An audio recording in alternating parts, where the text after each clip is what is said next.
అందరికీ నమస్కారం అండి. ముత్తైదుగా చనిపోయినప్పుడు ముత్తైదు సాంగ్యం ఎలా జరుపుతారో ఈ వీడియో అయితే క్లియర్గా చూపిస్తాను, చూడండి. వెన్నపూస సీతారామమ్మ గారి ముత్తైదు సాంగ్యం. ముత్తైదుగా చనిపోవడం ఎన్ని జన్మలు పుణ్యం చేసుకుంటే కానీ అటువంటి అదృష్టం అయితే రాదు.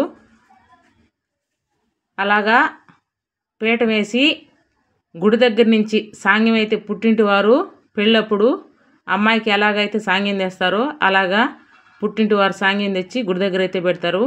అక్కడి నుంచి మంగళవాద్యాలతో ముత్తైదులందరూ కలిసి ఆ మోయిని మొత్తం తీసుకొని అత్తగారింటికి అయితే వస్తారు. రాముల వారి గుడి ఎంత అందంగా ఉన్నారో చూడండి, సీతమ్మ వారు. అక్కడి నుంచి అయితే మేమందరం మంగళవాద్యాలతో ఆ మోయిని తీసుకొని వెన్నపూస సీతారామమ్మ గారి ఇంటి దగ్గరికి అయితే ఆ సాంగ్యానంతా తీసుకొని వచ్చాం. 10 మంది జనాభాని సంపాదించుకోవడం ఈ రోజుల్లో చాలా గొప్పతనం. ఎంత డబ్బు ఉంది అనేది కాదు, ఎంత జనం ఉన్నారా మనకి తోడుగా అనేదే ప్రాధాన్యం.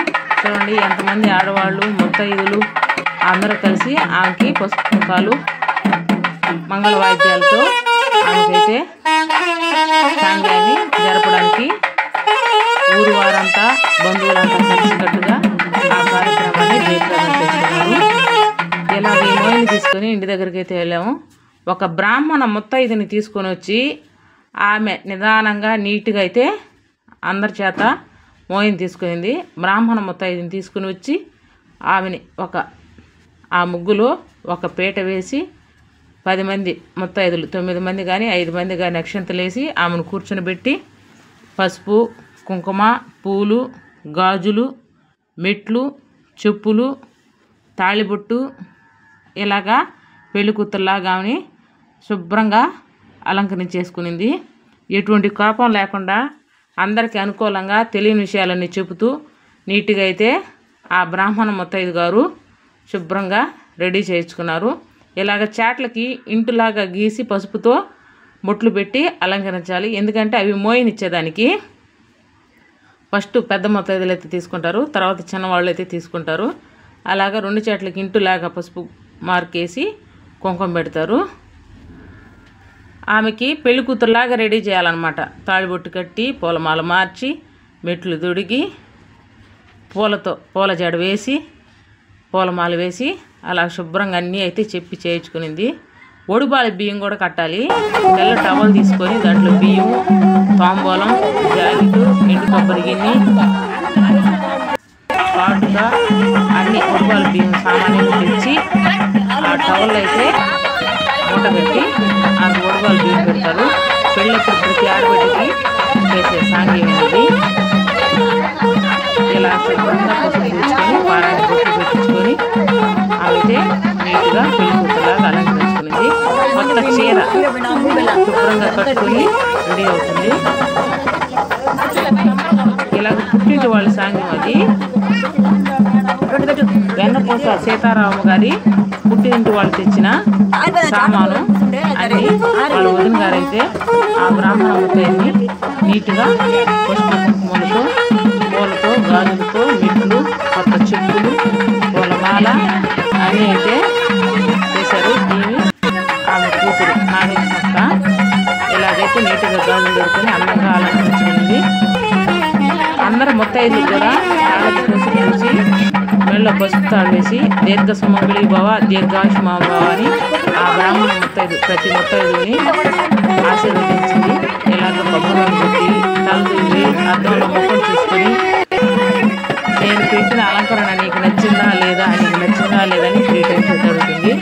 మోయిని తీసుకునేటప్పుడు ఇస్తినమ్మ వాయినం పుచ్చుకుంటున్నమ్మ వాయినం ఇస్తినమ్మ వాయినం పుచ్చుకుంటున్నమ్మ వాయినం ఇస్తినమ్మ వాయినం పుచ్చుకుంటున్నమ్మ వాయినం నా వాయినం అందుకుని ఎవరు అని మనం అడిగితే నేను గౌరీదేవిని ఆ బ్రాహ్మణ ముత్తైదు అయితే ఉంటుంది.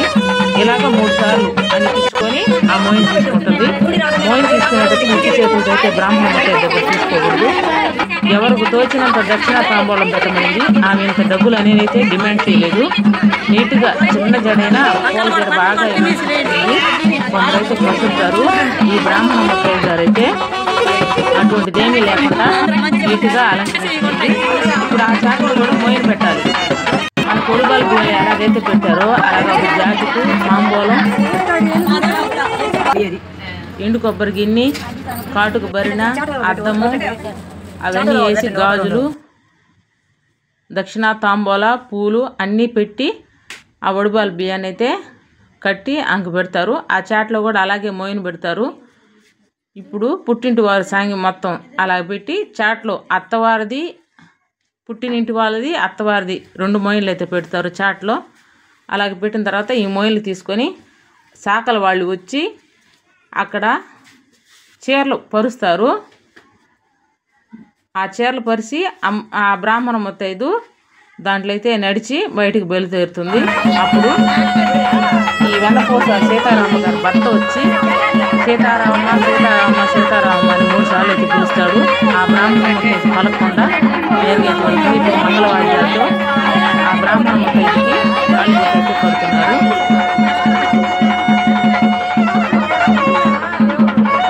శుభ్రంగా ఆ తాలిబొట్టు బొట్టు పెట్టుకొని అక్షంతలతో అలంకరించుకొని నీట్గా అయితే ఆ బ్రాహ్మణ ముత్తైదు గారు నీట్గా రెడీ అయ్యారు. ఇలాగా ఎన్ని జన్మలు పుణ్యం చేసుకుంటే కానీ ఇటువంటి అదృష్టం రాదు ఆడవాళ్ళకి. పుణ్య స్త్రీగా చనిపోవడం ఎన్నెన్నో జన్మలు పుణ్యం. ఇది మంచాన్ని పడి దేవుడు ఆ జీవిని పట్టుకులాడకుండా అందరితో మాట్లాడుతూ కుటుంబ సభ్యులందరూ చూసుకుంటూ అందరితో మాట్లాడి కాలం అందించారు ఈ సీతారాము గారు. ఎన్ని జన్మలు పుణ్యం చేసుకుంటే కానీ నాకు అదృష్టం రాదు. ముత్తైదుగా చనిపోవడం, మంచాన పడి అందరి చేత అనిపించుకోకుండా బిడ్డల్ని, మనవల్ని, మనవరాల్ని, కూతుర్ని, అల్లుడిని, కొడుకుల్ని అందరినీ కళ్ళారా చూసుకొని మాట్లాడి కాలం చెల్లింది. అది ఎంత అదృష్టం లేనిది అటువంటిది అయితే రాదు. ఇలాగా పుట్టింటిది, మెట్టినింటిది మోయిన్లు అయితే 2 చాట్లు అయితే పెట్టారు. దాంట్లో కొబ్బరి గిన్నె, తాంబూలం, బియ్యం. మళ్ళీ చెప్పు, పుచ్చుకుంటా వాయనం. మళ్ళీ ఇంకోసారి చెప్పు, పుచ్చుకుంటా వాయనం. నా వాయనం అందుకునేది ఎవరు అని అడుగు. నేనే గౌరీ పార్వతి. ఇంకోసారి అడుగు, నేనే గౌరీ పార్వతి. ఇంకోసారి, నేనే గౌరీ పార్వతి. అలాగే బ్రాహ్మణ ముత్తైదు అయితే ఇస్తేనమ్మ వాయనం పుచ్చుకుంటేనమ్మ వాయనం, ఇస్తేనమ్మ వాయనం పుచ్చుకుంటేనమ్మ వాయనం, ఇస్తేనమ్మ వాయనం పుచ్చుకుంటేనమ్మ వాయనం. నా వాయనం అందుకునేది ఎవరు? నేను గౌరీదేవిని. నా వాయనం అందుకునేది ఎవరు? నేను గౌరీదేవిని. నా వాయనం అందుకునేది ఎవరు? నేను గౌరీదేవిని అని ప్రతి ఒక్కరి దగ్గర మోయిన అయితే తీసుకునేది. ఇలాగైతే భయపడతారు ఇట్లా తీసుకోకూడదని. అటువంటి అనుమానాలు ఏమి పెట్టుకోకుండా ఆ మోయిన తీసుకోవడం పుణ్యస్త్రీగా ఉన్న వాళ్ళకి ఎన్ని జన్మలో పుణ్యం చేసుకుంటే కానీ అటువంటి అదృష్టం రాదు. ఎవరు అటువంటి దిక్కలు భయపడకుండా ఆ బ్రాహ్మణ ముత్తైదు తర్వాత చేత వస్తుతాడు వేసుకొని కుంకుమ బొట్టు పెట్టించుకొని దీర్ఘ సుమంగళీ భవ ఆయుర ఆరోగ్య ప్రాప్తి రస్తు అనేది దీవిస్తుంది ఆ బ్రాహ్మణ ముత్తైదు. అలా దీవించుకోవడం చాలా మంచిది. ఎవరు భయపడకుండా అలాగ మోయినెత్తి తీసుకోవాలి. ఈమె ఆ సీతారామ గారి కూతురు నాగలక్ష్మి, ఆమె కూడా ఆడబొచ్చు కాబట్టి మోయిన్ తీసుకునేది. తర్వాత చుట్టుపక్కల ఉన్న వాళ్ళందరూ మేము కూడా మోయిన్ తీసుకున్నాము. ఇలాగైతే ఈ కార్యక్రమం అయింది. ఈ వీడియో చాలామందికి తెలిసి ఉండదు ముత్తైదు సాంగ్యం ఎలా జరుపుతారని. అందుకని అందరూ తెలుసుకుంటారని ఈ వీడియో అయితే తీసి పెడుతున్నాను. ప్లీజ్ నా ఛానల్ సబ్స్క్రైబ్ చేసుకోండి, లైక్ చేయండి, షేర్ చేయండి. ఇలాగైతే ఆడబొడుచులు, పుట్టినింటి వాళ్ళు, మెట్టినింటి వాళ్ళు అందరూ ముత్తైదులుగా ఉండే వాళ్ళందరూ మోయిన్లు అయితే తీసుకున్నాము.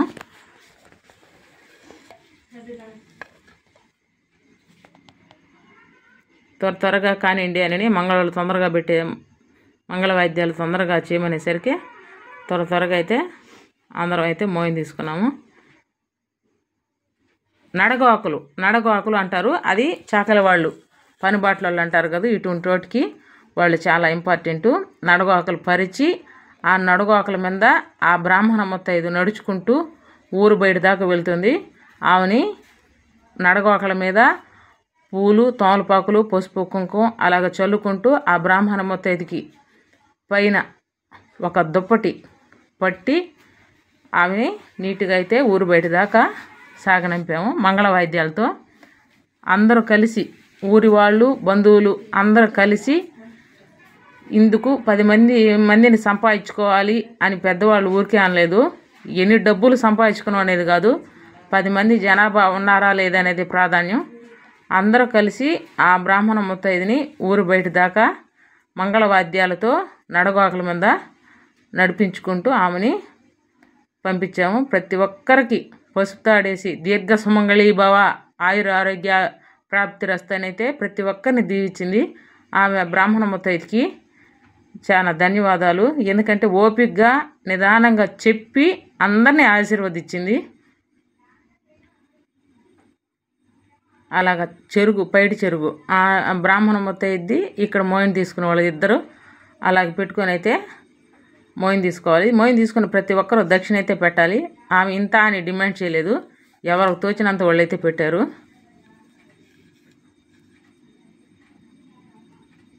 టైం లేదని కొందరికైతే అందరికీ పసుపు తాళ్ళు అయితే పంచారు. ఆ ముత్తైదు సాంగ్యం తీసుకునేటప్పుడు మెళ్ళ పసుపు తాడు కట్టుకుంటే చాలా మంచిది. ఇలాగ నేను కూడా మోయిన్ అయితే తీసుకున్నాను. ఆమె నన్ను కూడా దీర్ఘ సుమంగళీ భవ ఆయుర ఆరోగ్య ప్రాప్తిరస్తు అనేది దీవించింది. నాకు చాలా సంతోషం వేసింది. అటువంటి అదృష్టం అందరికీ రాదు.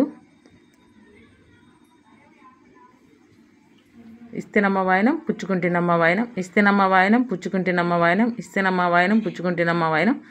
నా వాయనం అందుకునింది ఎవరని నేను అడిగితే నేను గౌరీదేవిని అయితే ఆశీర్వదించి ఒక పసుపు తాడు వేసి అక్షంతలతో ఆశీర్వదించింది ఆ బ్రాహ్మణ ముత్తైదు గారు.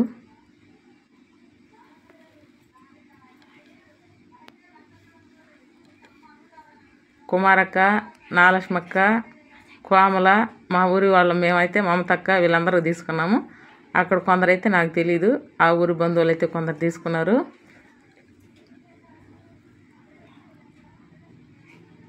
వీళ్ళంతా మా ఊరి వాళ్ళు.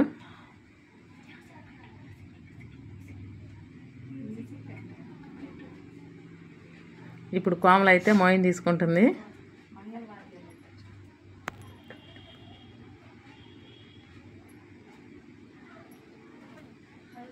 ఇప్పుడు చాకలి వాళ్ళంతా రెడీ అయిపోయారు. ఇద్దరు మనుషులు అయితే వచ్చి నడగోకలు పరుస్తారు.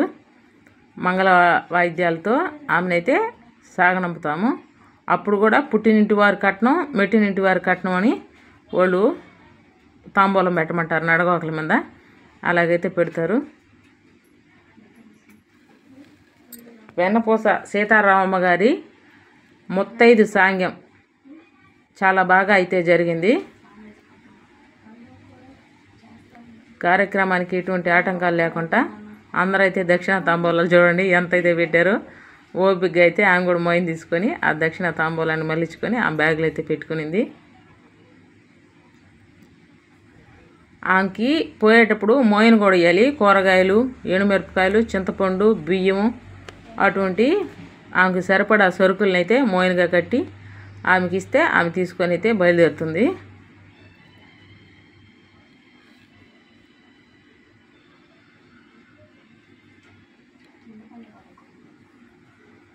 అద్దంలో చూసుకుంటూ నేను బాగా అలంకరించానా, నీకు నచ్చిందా లేదా అమ్మ అని 3 సార్లు అడగమనింది ఆ బ్రాహ్మణ ముత్తైదు. ఇలాగైతే ఆ పుట్టింటి వాళ్ళు వదినమ్మ అవుతుంది ఆమెకి, సీతారామ గారికి. ఆ వదినమ్మ అమ్మ నేను బాగా రెడీ చేశానని అడిగితే 3 సార్లు అడిగితే బాగా రెడీ అయ్యానమ్మా, నాకు సంతృప్తిగా ఉందని ఐవరమ్మ అయితే అనింది. కొత్త చెప్పులకి పసుపు కుంకుమ పెట్టుకొని తొడుక్కునింది. ఫస్ట్ ఏదైనా కుడుకాళ్ళు పెట్టి పోవాలని చెప్పేసరికి పెద్దదానికైతే ఆమె కుడుకాలు పెట్టింది. ఇప్పుడైతే మోయిన్ ఇచ్చేసారు ఆమెకి. ఆ మోయిన్ అంతా బ్యాగ్లో చదువుకొని ఇంకా నా బయలుదేరింది.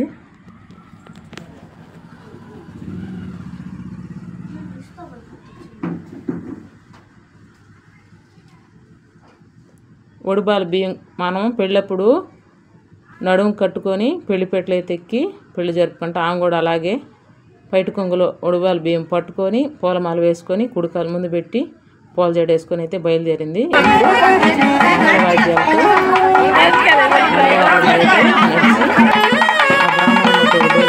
నాలుగు తోనపాకులు పూలు కుంకుమ ఆ నడకలను చల్లుతూ ఆ మోయిని పక్కల తీసుకొని బయలుదేరింది. అందరికీ నాన్నగారు బియ్యం పెట్టారు. ఇప్పుడైతే సీతారామ భక్త 3 సార్లు పిలుస్తాడు. పలకుండా అయితే బయలుదేరేస్తుంది. ఇలా నడవడం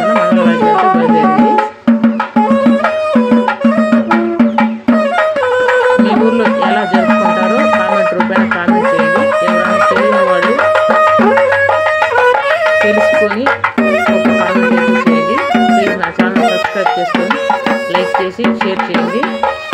ఇలాగ ఊరు బయట దాకా ఇలాగే బయలుదేరి వెళ్ళాలి. అని లాస్ట్ ఆంజనేయ స్వామి గుడి దాన్ని దాటిన తర్వాత ఊరు బయట ఆ బ్రాహ్మణ ఎలాగైతే ఆ ఊరి వాళ్ళు అందరూ కలిసి సాగనంపారు.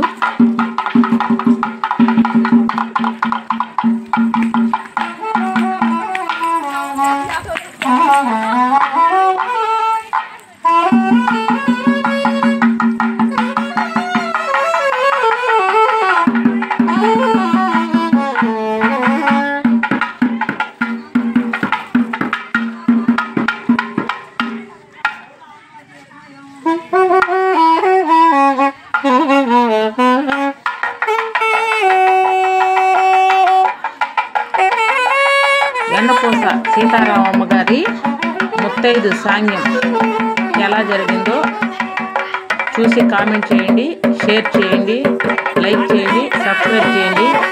మీ Vijaya allrounder YouTube channel. Bye friends. Anjaneya Swami గుడి లాస్ట్. జై శ్రీ ఆంజనేయ.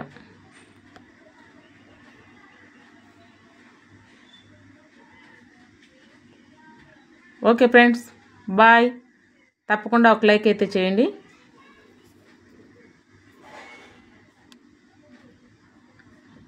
బాయ్.